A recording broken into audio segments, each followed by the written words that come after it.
I'm at the bottom of the barrel, the end of the blunt, the edge of the cliff, with my brain telling me to jump. The struggle in my heart, me and you, we don't bleed the same. And with probation, I can't even burn to ease the pain.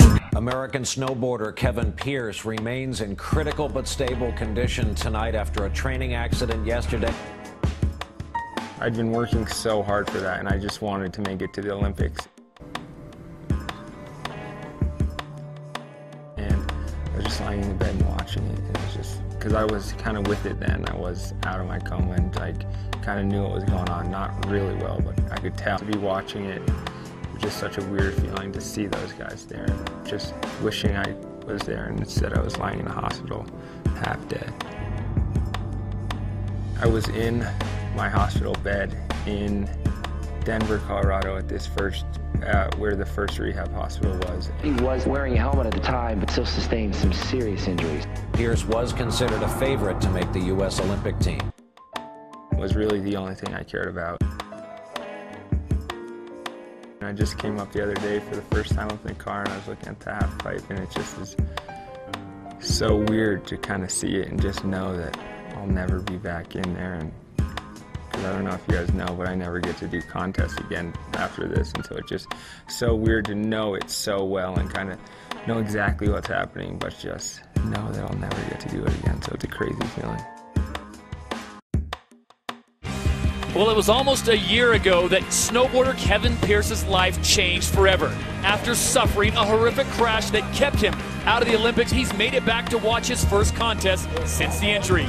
Kevin Pierce is back.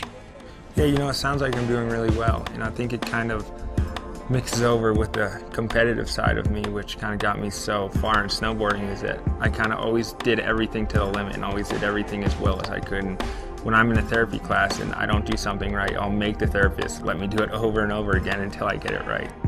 Every single snowboarder was pulling for Kevin, but the ones that pulled the hardest were the Friends crew, that's for sure. It's so cool for me to see the improvements, and part of the brain injury is that you can't really tell when you're getting better. And so like I can see little things like my balance and my vision, things like that are changing, but a lot of the things I can't tell at all. Like I went home, I think it was 5 or 6 months ago, and they had a welcome home party for me, and I see people a week later and they're like, oh my God, you're so much better. And it's just like these crazy things. So it's just awesome to know that I am getting better even though I can't see it. We're out there. KP's back. After. What are you looking forward to doing the most? Is there one trick more than any other? Yeah, man, I've thought about this a lot, and I'm really excited that I'm going to get back up on the snow, and I really have no interest in riding the pipe or hitting jumps. The only thing I'm looking into is going and riding some POW, you know. Kevin loves snowboarding probably more than anybody I know, and it really shows. Like after this injury, like all he talks about and all of his focus is to get better so he can get back on his snowboard. He's just the perfect catalyst for someone who is true to snowboarding. With the last year and kind of how much therapy and how much help I've gotten from so many people that I would ever even dream about getting back on a snowboard. But you know, it's so exciting to know that my doctor said I will be able to get back on one, so that's awesome. You know, all I really want to do is get back on a snowboard, which is kind of crazy to think about after the amount I've gone through. Kevy he's back, man, and he's an inspiration for myself. He should be an inspiration to anyone that has to recover from an injury.